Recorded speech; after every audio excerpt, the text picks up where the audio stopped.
can there be a third churban? Well, it depends what you mean by churban. Uh, this is an interesting one. The rational answer is technically yes. I remember hearing this from a Mati Berger who was teaching Aisha Torah at the time. He's pointing out something. Uh, we can have great periods just shy of the messianic ideal and then fall down. The way it's generally understood, although this is not commonly understood, and most Jews don't unaware of this, the basic idea is that when we are good, we will enjoy the blessings. And when we are not, we will suffer the tochacha, the rebuke. We'll get all the curses come upon us. And it's happened twice that the temple was destroyed. But just to know, Am Yisrael went into exile a few times. You could technically find, I've discussed in previous weeks, Am Yisrael went down to Egypt. That was an exile. Am Yisrael, or parts thereof, were taken into exile when Shiloh was destroyed, and that was also a churban. So technically, the temple has been destroyed three times. There was a exile of the 10 tribes, and the remaining Jews, right around latter First Temple times, and again Second Temple times, Jews taken into exile, and taken into exile also after Bar Kokhba's times. So exiles happen, churbanot happen, and it's very important to know that this could keep happening. We have ups and downs. So we always have to aspire to what should be better. However, there's this, I think, almost mythical answer that it's no.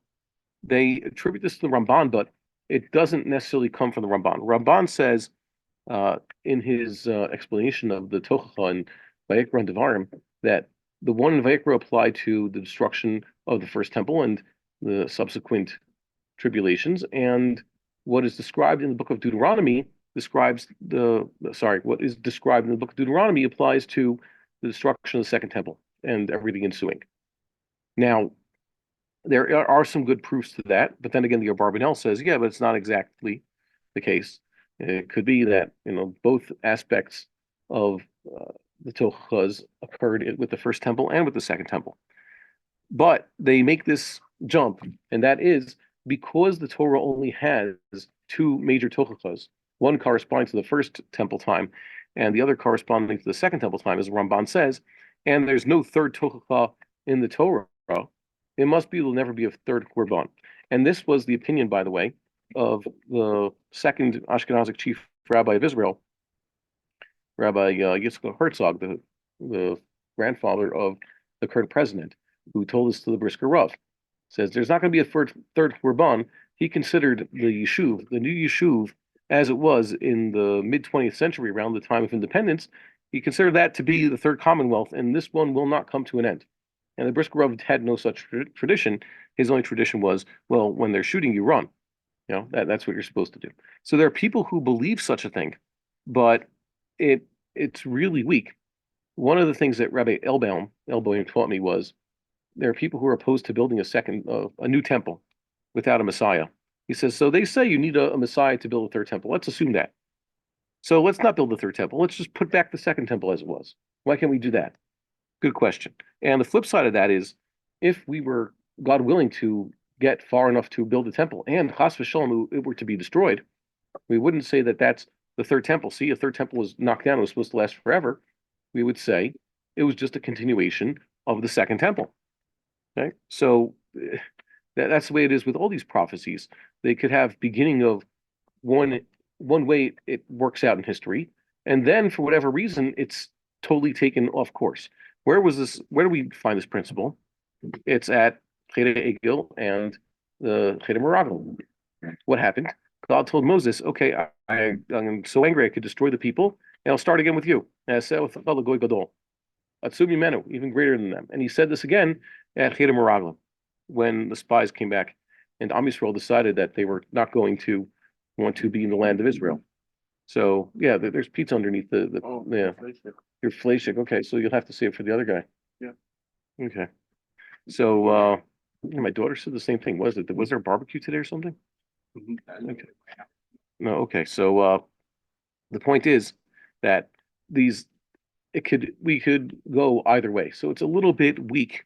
Certainly Chazal never said such a thing, that once the Yeshuv Chas v'Shalom starts again, it could be destroyed, or it could not be destroyed. There is no such tradition like that. People think that history has been mapped out already, exactly what it's supposed to be. Is just there's going to be, like we saw in previous weeks, a Mashiach will someday just come, and somehow he'll get over this strange what do you call it? This paradox in the Rambam. What do they say? You can't go build a base of Mikdash. You need Mashiach to build it, right? Or you can't go to Har Bayis to build it. Mashiach has to do it. Yeah.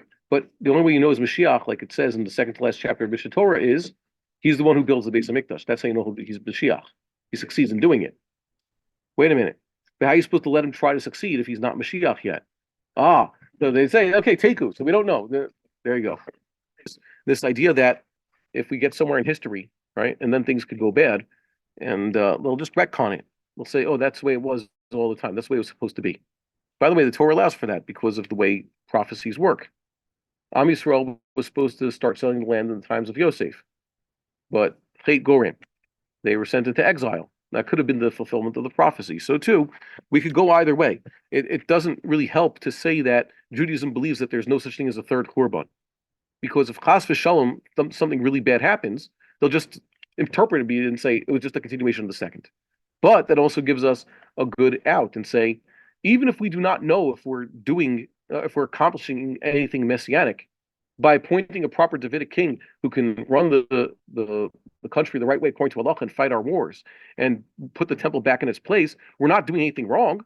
We're doing it, we're giving it an honest shot. Maybe it will end up being the exact messianic age as prophesied, but that's what the Rambam says. If it doesn't all come true, it doesn't matter. What needs soul was just another good Davidic king. What's the problem with that? That's a good thing, right? Oh, Jewish king.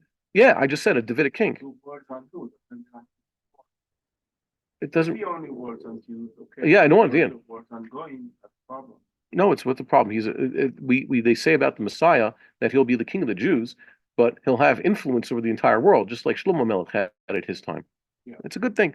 But if not, so we have another great Jewish king. There were many great Jewish kings who were not Messiah, but things were very good in their times.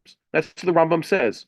If you would rise someone who would fits a lot of the checks a lot of boxes, but doesn't check all of them, you didn't say, oh no, what see, there's no such thing as Messiah coming. He says, no, there's still going to be a Messiah. This is just one of the good kings in history. You could have more good kings in history. The good kings of Jewish history are not limited to those mentioned in the Book of Kings. That's the point. Or limited to biblical times. The Chazal, even for all his faults, which none of them were personal faults, King Agrippa the first, right? So they liked him. So it wasn't he should have stepped down. You know, how are they going to tell him to step down? But whatever. The point was that's what they liked. Now, I'm sure when Shimon Maccabee was first in charge and things were really going on the way up, it was Yehuda Maccabee's brother, starting the Hasmonean dynasty.